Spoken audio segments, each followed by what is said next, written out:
Hi, friends, and welcome back to Podcast Barbie. I am Kier, and I'm so excited to be here today. Happy Friday for those of you that are listening to this podcast the day it releases. Today's episode is going to be a pet parent diary.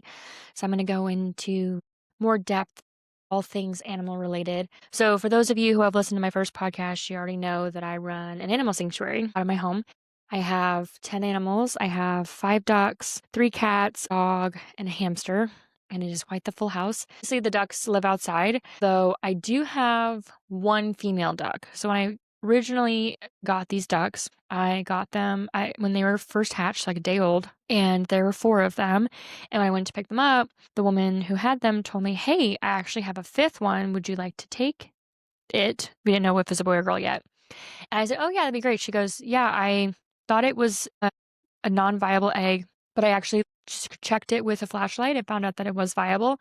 So you have an extra duck. So now there's 5 of you," which I thought was great because it's like the 5 Little Ducks song, which I think works really great for all things and all intents and purposes. But what's interesting is when I first started raising them and listening to them quack, I thought there were 4 girls and a boy. And then to my surprise, there are 4 boys and a girl. So I have Leonardo DiCaprio, Robert Duckney Jr., Benedict Cumberquack, and then I have my 4th one is Johnny Duck, and then my 5th one is Alice.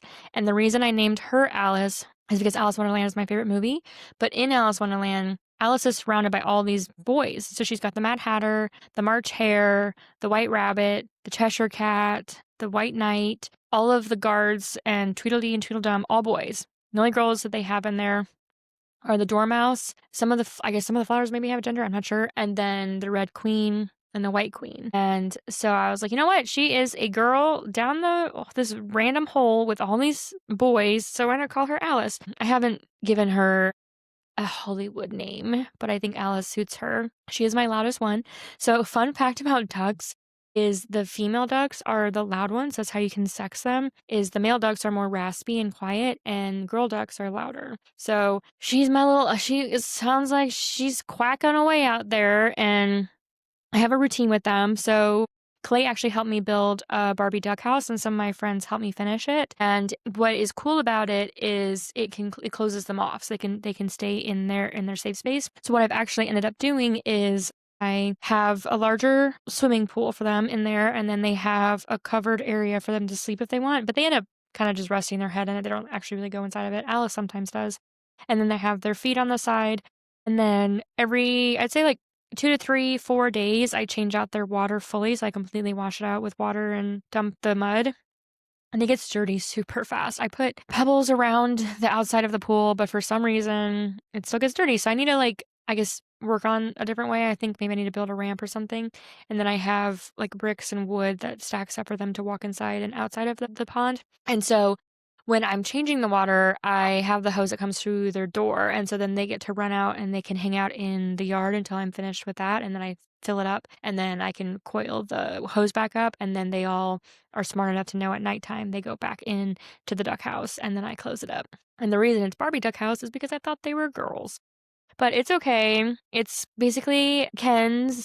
The Kens are living in Barbie's dream house, which is hilarious to me. So I have a cute little sign that I had made called Barbie Duck House, and it has like the pink. And so I need to put that up, and I have more wire for the top part, which is next to their roof. So they have a PVC pipe roof that is about 3 to 4 feet. The structure itself is 6 feet tall, and then it's like 8 to 10 feet long. I don't know. It's a pretty large structure for them, considering there's only 5 of them, but it's not too big to where they're not able to stay together. And the fun thing about ducks is they stay together pretty often. They don't like to stray away from each other. They will run. So these are runner ducks.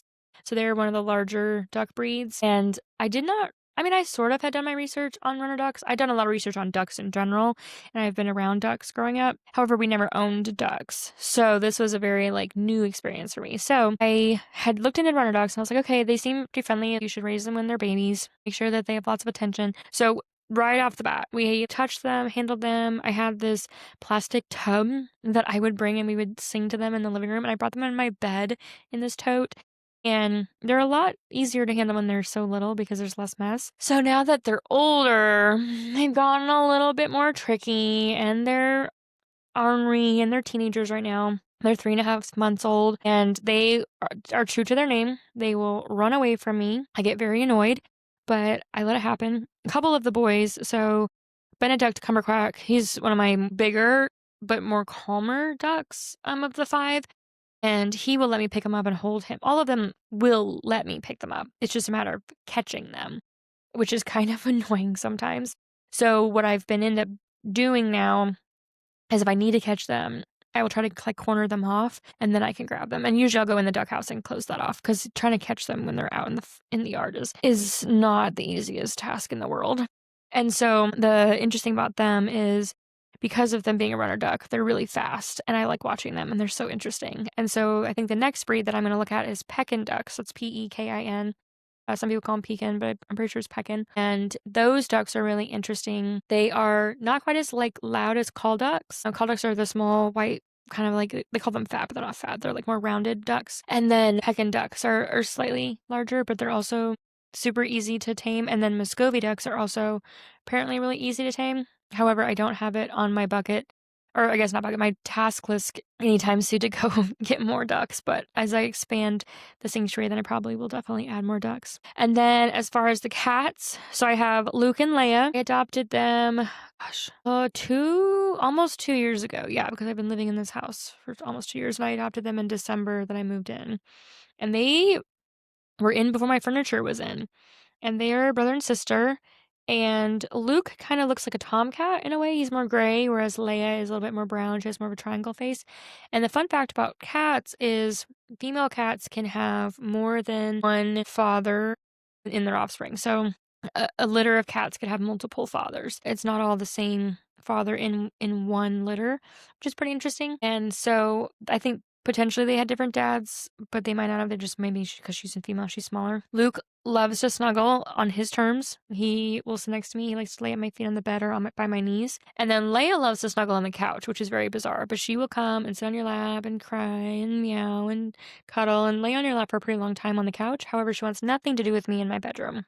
And it has gotten a little bit more significant as far as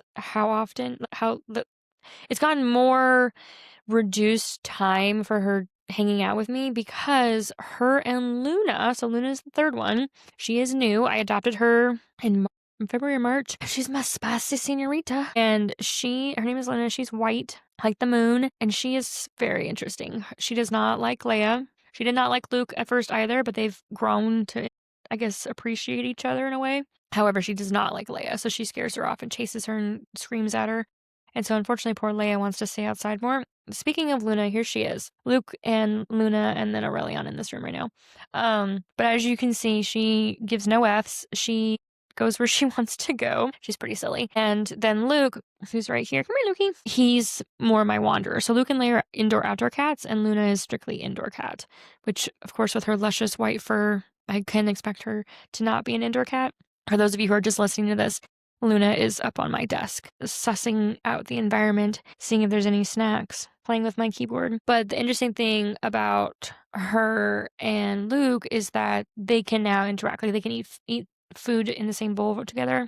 And she loves to sniff him. She sniffs his tail a lot. And occasionally they'll lay together. And then Aurelion, so that's the ninth animal, is my dog. So Aurelion is a golden retriever. And he's my best buddy. I love him to death. I have had him 4.5 years. He was born March 19th. I've had him since he was, 5 or 6 weeks old. And he's a service dog. So by time this episode is released, I will be in Oklahoma for the weekend. And I'm bringing him with me this time. And so the fun thing about that is because of my heart condition, he is able to tell me when my heart goes up and down, and he can kind of help me regulate, and he can signal me when that's happening. And he's also very good comfort. But I also train to be a therapy dog, and so we will go to the hospital, or when we go out somewhere, he knows to interact, and there's different commands for what kind of job he's doing that day. And he's just the sweetest boy, and he wanted to be friends with Luna. So him and the Luke and Leia are BFFs. Like all three of them, they are the three musketeers. They love each other. They snuggle. Luke loves to groom Leon. Leon is his nickname. And the 4 L's. Luna is a whole other story. So at first with Luna, he wanted to play with her. She was like, heck no, get out of here, get out of my face. And then they started to develop a better friendship over the time. And so I'd say in the last like 3 months, they have gotten to where they can hang out on the bed with me. So Luna loves to hang out under my armpit area. And then Aurelion is usually either right up on top of me or he will be at the base of my feet. He likes to definitely snuggle though. And so it kind of just depends on the positioning of us, but they can at least now touch, whereas before that was out of the question. And so I think it's cute when I wake up. And if Aurelion is like on his head's on my stomach or on my leg, Luna will be kind of curled up next to him. And sometimes she'll wake up and she'll see him and she'll get a little bit suspicious, but then she like goes back to sleep. However, with Leia, she will bop, bop, bop with her paw. She likes to play Kung Fu Panda with her. And I feel really bad for Leia. My mom pet sat for me when I was in Oklahoma the last time. And she was like, I feel really bad for Leia. Like, she doesn't ever want to come in. Like, she has a terrible life. And I was like, well, Leia kind of chooses to stay outside. So I'm having to navigate how that's all going to work out. And then last but not least is Lily. Lily is just a house American hamster. And the fun thing about Lily is she she loves to be held. Like, she will hang out. She likes to like crawl on my hands. There's a little ball that she'll get in and she'll roll around the floor.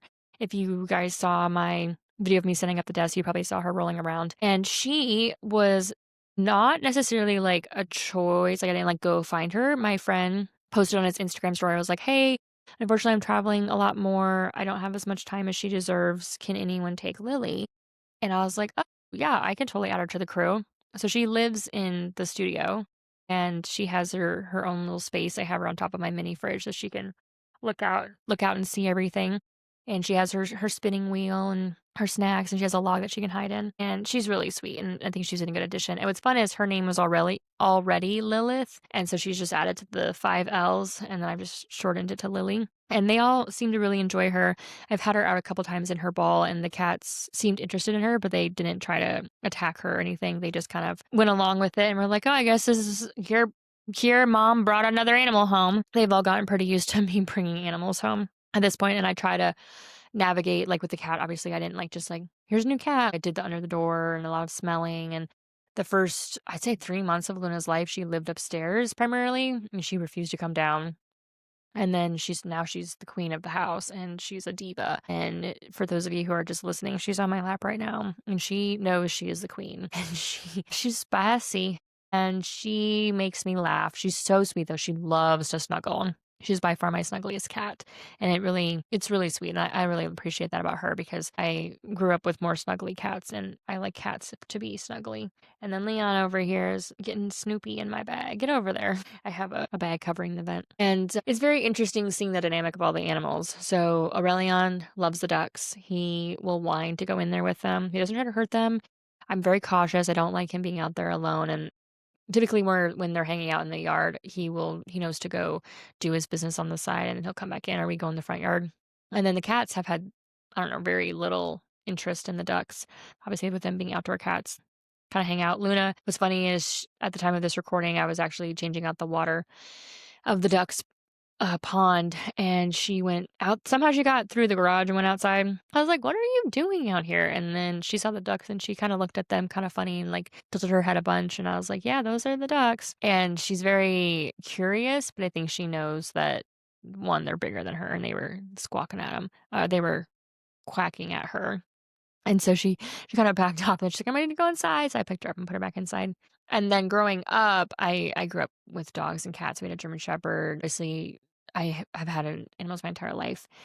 And I had a dog named Chester who unfortunately we recently had to put to sleep. And I had him for 15 years and 15 years. And he was just super sweet. He was a Maltese Shih Tzu and he lived with my mom the last couple years when she moved out here to have a buddy. And so I just can't imagine not having animals in my home. Like, I have met people that are like, I'm not really an animal person. And I'm like, what's wrong with you? I feel like that's my, like, a biggest red flag for me with someone is if they tell me they don't like animals. And so whenever I have like a community party or a dance event here at my house, I will make sure everyone knows, hey, by the way, I have 5 indoor animals. So if you don't like animals or you're allergic, take a pill or just be prepared, I guess. But so far, I haven't had any major issues. I've had a couple people with allergies and they just take pills or just stay in the studio because I typically the animals aren't allowed in here, but since I've been mostly just doing recording versus dancing in here, I'm letting them in here. And then I just deep clean and vacuum and make sure I mop the wood floors. And so it's been an adjustment,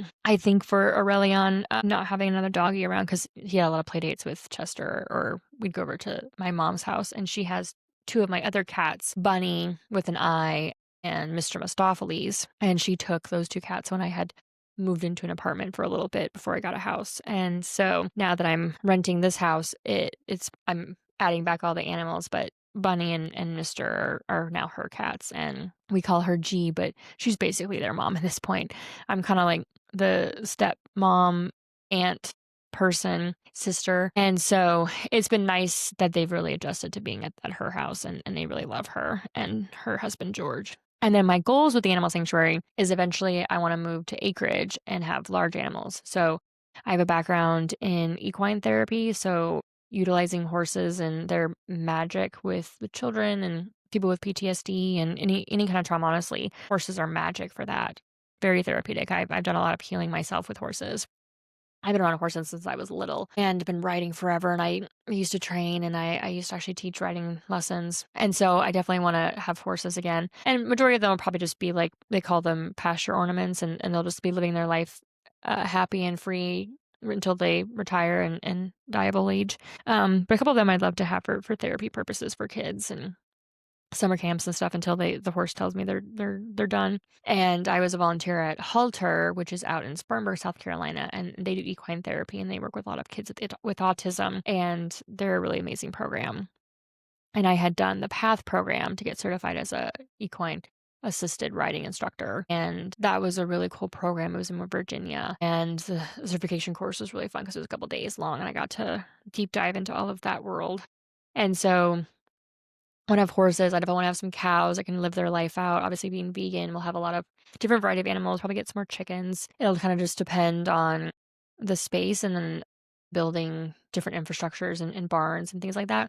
I was supposed to move to a 14-acre farm this summer, but unfortunately, people that own the farm readjusted. They had 14 animals. So they had 2 pigs, 3 donkeys, a horse, and 8 chickens. And the owner had actually contacted me. I had been farm sitting for them, and she asked me, she's like, hey, this is super random, but would you ever consider moving here? And we had come to a negotiation, and for 8 months we were prepping for this and getting ready to sign contracts and stuff. And then unfortunately they decided to sell the property and rehome the animals. So I was really disappointed and frankly just really sad and frustrated and annoyed for a little bit. But at the end of the day, like, they had to do what was best for their family. They were getting ready to have a second baby. And so I understood it. I wasn't going to be mad at their life changing, but I've had to pivot a little bit. And so a lot of people have told me, well, hey, now you can next wherever you go will be yours versus someone else's that you're taking care of. And I think that's a great perspective to have. It's a positive one. And so my plan for wherever I move is to ensure that the animals are well taken care of. And I have a few angel sponsors who have told me, whenever you get your sanctuary ready, just let us know. We'd love to support it. And so I'm super excited and really grateful for the community that I've built within the rescue world. And there are some other amazing rescuers and activists and animal sanctuaries that I'm a large supporter of. And I try to visit as many as possible. So for February, for my birthday, my mom and I went to Woodstock Sanctuary, which is up in New York. It's about 30 minutes outside of actual Woodstock, New York. And they had moved from Woodstock. That's why it's called that. I actually have a video pinned on my Instagram story, and they are in a phenomenal sanctuary. They have, gosh, so many animals, over 100 animals. They're over 50 acres, and it's just a beautiful sanctuary, and they really take care of their animals really well. I was there in the wintertime, it was freezing, and they have heated water supply, and they really make sure there's supplements, and they have one of their barns is just for the animals needing medical care, and some of them live in that building full time. And so part of my trip there was my mom and I volunteered for an hour, and we helped clean the chickens' bedding and some of the animals' bedding and just made sure that everyone was good to go. And so I just can't imagine not having animals, and being vegan and being an animal activist. Like, it's really important that I continue that work. And I think there's so many amazing animals out there that deserve a better home, or deserve just like a lifelong home. And I'm honestly very grateful that I have the opportunities that I do to provide that. And I've worked really hard for these opportunities, obviously, but there's still opportunities nonetheless. And so, yeah, I just wanted to get on here this week and just chat a little bit about that. We will definitely have more of these talks about the animals because obviously having 10 animals, there's loads of stories I can tell you about. This was just more of an introduction of the animals. But I hope that you all have a wonderful rest of your day and that you stay safe. Remember that you're loved and you're worthy of that love. Thanks so much for listening. Be sure to like, subscribe, and comment if you want. If you have any questions or any interesting tidbits or want to share some information about your own animals. All right. I appreciate all of you. Thanks so much.